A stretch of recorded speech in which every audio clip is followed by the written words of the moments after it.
Hey, salut tout le monde. Dans cette vidéo-ci, je t'explique une partie encore du behaviorisme, de l'approche behaviorisme. Cette fois-ci, quelque chose pour expliquer les émotions, le conditionnement classique. OK. Pourquoi c'est important que tu comprennes le conditionnement classique pour expliquer une émotion? Ça va te faire voir le conditionnement classique à quel point, un, nos émotions ne sont pas réfléchies. Nos émotions sont souvent très automatiques, comme si c'était des programmes programmés à l'avance. Et un des types d'émotions dont on peut vouloir vraiment expliquer, parce que ça cause beaucoup de dommages, c'est nos préjugés. Nos réactions donc émotionnelles négatives face à différentes stimulations comme, je sais pas moi, la religion de quelqu'un, la couleur de sa peau, certaines caractéristiques physiques qui font en sorte que lorsqu'on a ça, ce type de religion-là, ce type de corps-là, ce type de croyance-là, ça déclenche chez nous automatiquement une réaction émotive négative. Si on veut, à un moment donné, ne plus avoir ces préjugés-là, ne plus avoir cette réaction émotive-là automatique, non, des fois, parfois même non désirée, mais qui arrive pareil, ben, il faut comprendre comment ça fonctionne ça. Il faut le décortiquer pour arriver à trouver une solution autre que cette réaction émotive négative-là. OK? Cool. N'importe quelle peur que tu pourrais avoir, la peur des chiens, la peur des bébites, la peur de tout ce que tu voudras, ben, tu vas pouvoir l'expliquer avec le conditionnement classique et une fois que tu vas l'avoir expliqué comme il faut, tu vas être plus en mesure de savoir quoi faire pour déprogrammer cette réaction-là qui est automatique et pour les peurs, souvent, qu'on se dit, écoute, ça n'a pas de bon sens, ça n'a pas de bon sens. Je le sais rationnellement que ça n'a pas de bon sens que j'ai peur, mettons, je sais-tu, moi, que j'ai peur des petites araignées, là. Pas des grosses tarentules, là, mais des petites araignées de camping, mettons. Tu as peur de ça. Bon. Tu le sais logiquement que il n'y aurait pas de raison logique à avoir peur de ça, mais tu as une réaction émotionnelle automatique lorsque tu vois une araignée. Puis ça peut vraiment comme nuire à différents aspects de ta vie, cette crainte-là irrationnelle. Bon. Fait que, comment est-ce qu'on explique ça, le conditionnement classique? C'est un peu comme le conditionnement opérant, dans le sens qu'il y a des stimulations qui déclenchent des réponses. Cette fois-ci, parce qu'on explique des émotions, la réponse qui est déclenchée, c'est une réponse émotionnelle. OK? Tandis qu'avec le conditionnement opérant, c'est un comportement, une action, un comportement. Fait que voici ma suggestion pour décortiquer n'importe quelle émotion. Commence par identifier l'émotion. Ça, tout le monde sait c'est quoi une émotion. Je pourrais te conter n'importe quel cas d'une personne, puis tu pourrais dire, ah, cette personne-là, elle vit du stress ou elle vit de la peur, elle est déçue, elle est jalouse. Tu sais, on est bon pour identifier les émotions. OK, cool.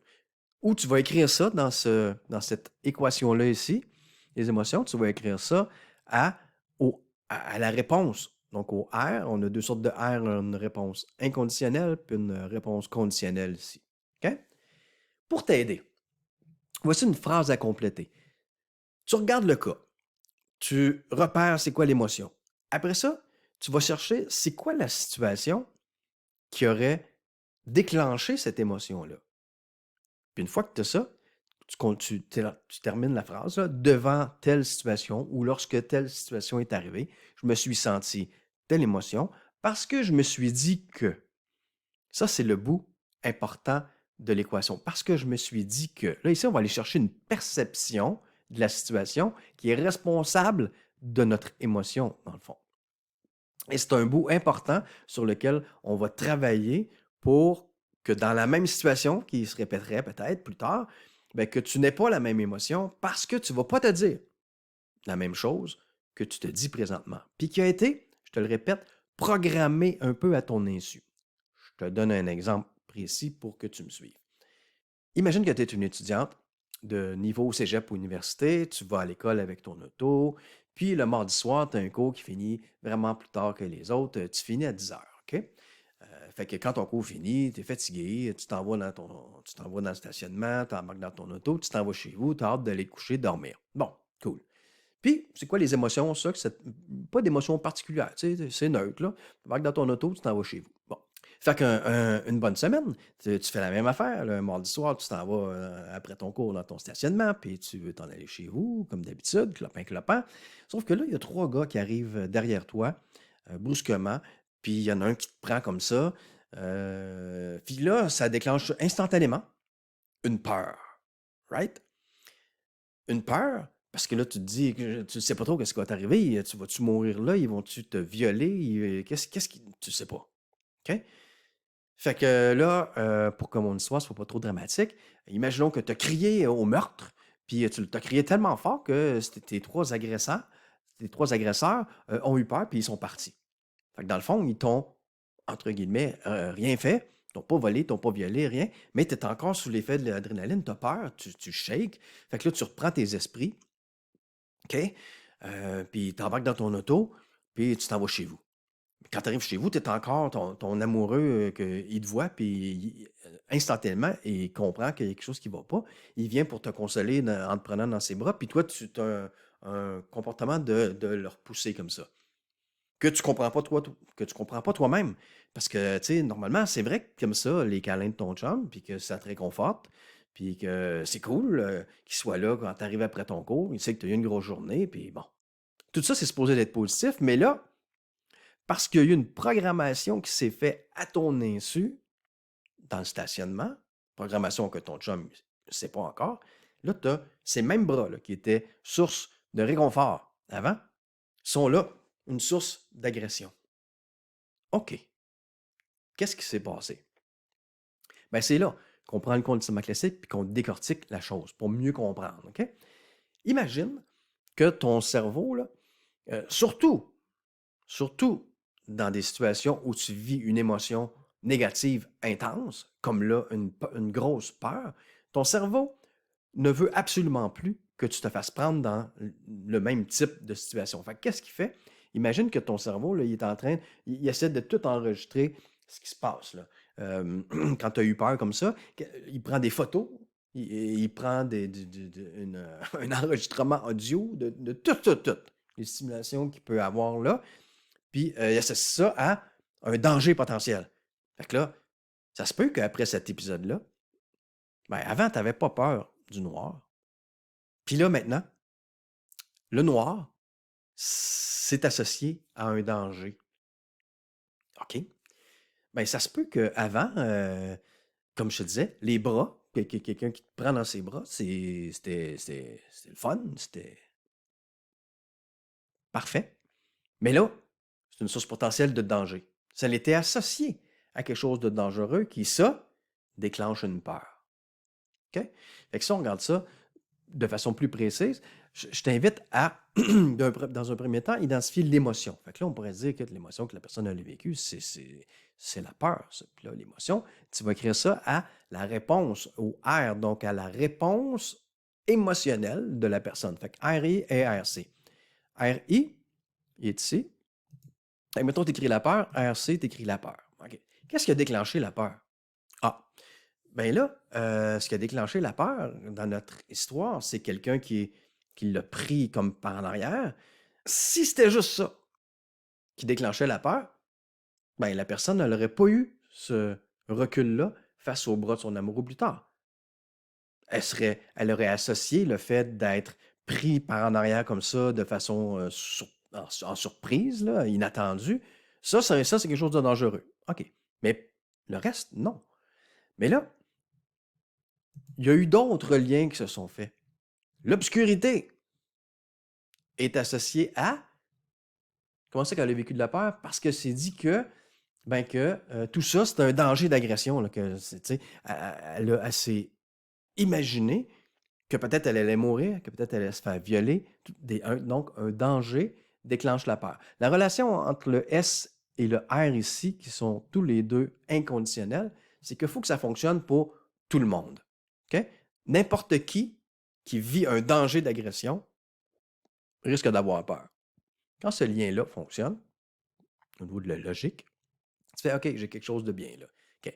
Là où c'est moins logique, ce n'est pas vrai que l'obscurité amène nécessairement un danger d'agression. Ce n'est pas vrai que les hommes sont tous des dangers d'agression. Non. Ce n'est pas vrai qu'être seul amène un danger d'agression. Non. Mais maintenant, parce que la personne a vécu une grosse émotion négative intense, qu'elle ne veut plus jamais vivre, c'est comme si notre cerveau, à notre insu, avait comme pris des photos de tout ce qui se passait autour, dont un stationnement éloigné. Un stationnement éloigné, maintenant, pour cette dame-là, peut être une source de peur, parce que associé à un danger possible. Aller à l'université, qui pouvait être quelque chose de très positif avant, là, est une source de danger, d'agression pour elle, à cause qu'une fois, ça ne prend pas 10 millions d'agressions, là. Une agression possible, une fois où tu as eu vraiment peur, est assez pour que ce lien-là ici, là, qui est illustré en vert, là, ça l'est le lien d'apprentissage. Tu sais, quand je te disais dans la vidéo sur le conditionnement opérant que pour les biavéristes, tout est apprentissage, ben, l'apprentissage est ici, là. On passe d'une stimulation neutre, être seul. Ça ne déclenche pas la peur, ça. À moins que tu aies eu très peur quand tu étais seul d'avoir. Tu as eu peur de quoi? Tu as eu peur d'être agressé. OK? L'université, c'est pas pour déclencher la peur, ça. Tout dépendant à quoi tu l'as associé ici. Fait que ça, c'est le lien aussi que tu vas vérifier. Là, tu fais OK, dans la petite phrase à compléter, devant telle situation, je vis une émotion X parce que je me dis que. Fait que lorsque je me retrouve dans un stationnement éloigné, je vis quoi? Ici, la peur, la réponse. Pourquoi? Parce que j'ai associé un stationnement éloigné ou être seul ou les hommes à un danger d'agression potentielle. Puis ça, ben, un danger d'agression, ça me crée de la peur. OK? Fait que c'est comme ça qu'on décortique une émotion. Puis je te ferai remarquer ici, je ne l'ai pas inscrit, mais la stimulation neutre, elle est neutre jusqu'au moment où on l'a associée à la stimulation inconditionnelle ici, le danger d'agression. Puis à ce moment-là, on appelle plus ça une stimulation neutre, parce qu'il y a un apprentissage, on appelle ça une stimulation conditionnelle. Ça prend une condition pour que être seul déclenche la peur. Puis la condition, dans ce cas-ci, c'est de l'avoir associé à un danger d'agression. Fait que ce que tu vas inscrire, quand je vais te demander de décortiquer une émotion, ce que tu vas inscrire à stimulation neutre, puis tu vas écrire la même chose à stimulation conditionnelle. Fait qu'on aurait pu écrire ici aussi les bras de quelqu'un qui te serre. Ça déclenche la peur maintenant parce qu'on l'a associé à ou un danger d'agression. Et c'est comme ça qu'on peut expliquer aussi tous les préjugés dont je te parlais au début de la vidéo.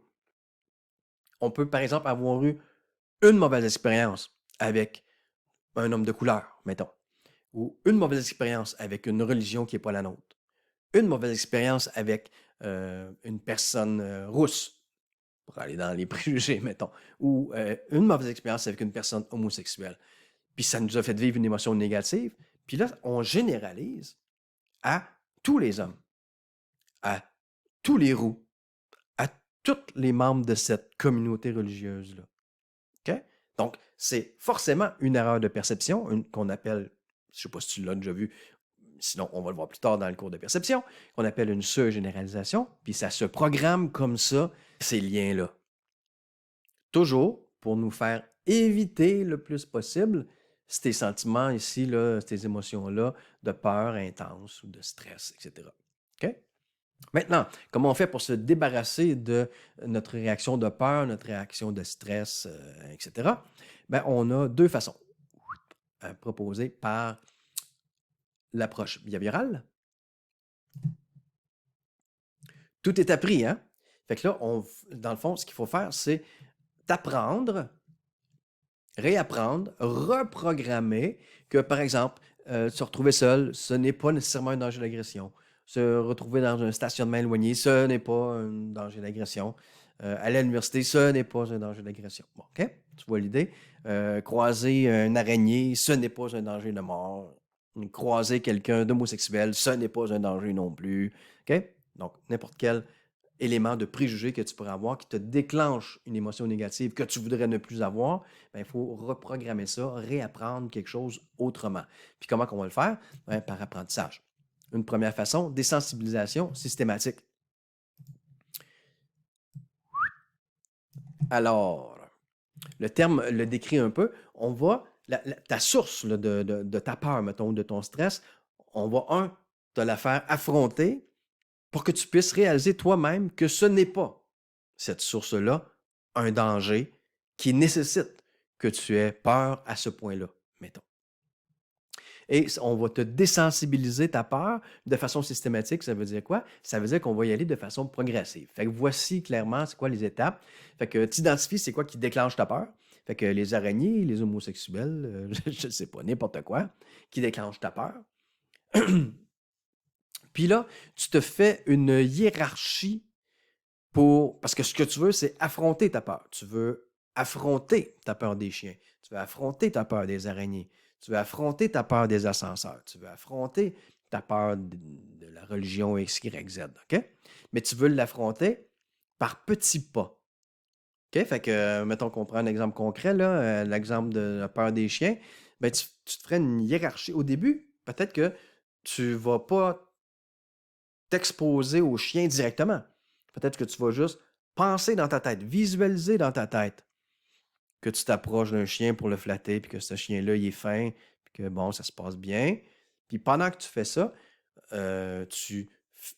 exemple, tu te pratiques à prendre des bonnes respirations pour rester calme. Tu veux vivre du calme associé au fait de faire quelque chose avec un chien. OK?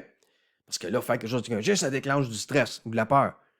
Tu veux que faire quelque chose avec un chien déclenche une réaction neutre. Moins de stress, moins de peur, jusqu'à ce que ça déclenche plus de peur du tout. OK? Une fois que dans ta tête, c'est bon, ça, tu es capable de faire ça dans ta tête, puis c'est normal, ça ne fait plus aucun stress. Là, on fait un pas de plus. Tu vas aller, mettons, vers un chien, un petit chien que tu trouves beau, pas menaçant. Puis tu vas t'approcher, tu ne le toucheras pas, tu ne le flatteras pas encore, mais tu vas finir par le flatter plus tard, dans une étape ultérieure. Puis, tout dépendant de ton objectif, ben, si tu veux être capable de flatter n'importe quel chien, ben, tu vas après ça grossir, puis tu vas finir avec la race de chien qui présentement te fait le plus peur, mettons. OK? Fait que c'est une hiérarchie, tout en apprenant à te détendre pendant que tu t'exposes. Parce que si tu ne t'exposes pas à ce qui te fait peur, tu vas continuer à avoir tes réactions automatiques de peur face à cette chose-là qui vont nuire à ta vie. Voilà. Une deuxième façon d'apprendre très rapidement euh, que, par exemple, les chiens, c'est pas si dangereux, c'est pas tout le temps dangereux, c'est pas un danger de mort, il y a des choses que tu peux faire, OK? C'est l'immersion. Là, c'est le même principe que la désensibilisation systématique, dans le sens que tu veux défaire le lien, oui, défaire le lien quel? Le lien que tu as fait ici entre une simulation neutre, par exemple, un chien, ça peut être neutre, même ça peut être super positif, un chien, des ascenseurs.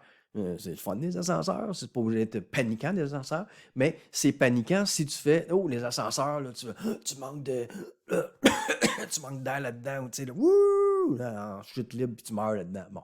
OK? Si tu as associé un ascenseur à un danger de mort, ben c'est sûr que tu vas avoir peur, là. OK? Fait que c'est ce lien-là ici que tu veux remettre en question. Comment? En t'exposant à ce qui te fait peur, tout en essayant de rester calme. Fait que immersion, je n'y vais pas par étapes successives. Si tu as peur des ascenseurs, je te fous d'un ascenseur. Je te montre avant comment rester calme, respirer, te détendre. Puis tu sors de l'ascenseur juste quand tu es calme. OK? Fait que, paf, one shot, tu vas voir que, si ta crainte des ascenseurs, c'était relié au fait que tu manques d'oxygène là-dedans puis tu meurs, ben là, au bout de 15 minutes que tu es dans l'ascenseur, ben, tu n'as pas encore manqué d'oxygène. Fait que tu viens comme de te prouver à toi-même que ta crainte n'était pas rationnelle. Il y a beaucoup de ces liens-là qu'on fait dans le conditionnement classique qui ne sont pas rationnels, mais parce qu'ils ont été faits à notre insu, qu'on finit par, comme si on y croyait, même si on y croit pas vraiment, mais ils déclenchent quand même notre réaction de peur, exemple, dans l'exemple que je te donnais tantôt. OK? On le sait. Quand j'arrive devant mon amoureux et qu'il veut me prendre dans ses bras pour me réconforter, je le sais qu'il ne va pas m'agresser. Je sais que normalement, ses bras me font du bien, mais là, j'ai une réaction automatique de crainte, de peur, puis je le repousse. OK. Si je veux me débarrasser de ça, il faut que je réapprivoise l'idée que des bras, ce n'est pas automatiquement une source de danger. OK, cool. Comment on va faire ça? Ben, soit par désensibilisation systématique, mon chum va devoir être un peu patient puis aller me réapprivoiser tranquillement. Ça m'étonnerait qu'on fasse l'amour ce soir-là. On s'entend? Ça se peut. Ben, si tu as eu vraiment peur puis tu as associé homme à danger puis bras à danger, peut-être que les relations sexuelles vont être difficiles pour un certain temps. Des sensibilisations systématiques, on réapprivoiserait le toucher entre amoureux de façon graduelle. Petit toucher, on se prend par la main, on se fait à un moment donné, quand le prendre par la main, c'est correct, on se fait des câlins, hop, on s'embrasse pour finir par faire l'amour, mettons. Immersion, tout de suite, c'est comme si, désensibilisation systématique, là, tu veux sauter dans la piscine, mais tu te trempes le petit orteil, là, tranquillement, après ça, la cheville, le genou. À un moment donné, tu es dans la piscine au complet. Tandis qu'immersion, ben, tu plonges dedans. Clac, c'est terminé. C'est plus difficile, c'est plus intense, c'est terminé après. OK? Bon. Tiens, regarde l'autre exemple que je te donne ici. J'ai peur d'aller en bateau, puis je décide de partir en croisière en bateau pendant 7 jours. Clox, je suis sur le bateau, 7 jours, pas de moyen de me sortir de là. Fait que c'est du genre, ça passe ou ça casse. OK? Tandis que des sensibilisations systématiques, par étapes. Cool? Fait que voici comment tu peux mieux comprendre tes émotions, qui sont des réactions émotives automatiques, souvent programmées à ton insu, et puis comment tu peux te reprogrammer pour avoir des réactions, pour avoir davantage les réactions émotives que tu souhaites, toi, avoir dans différentes situations. Ciao.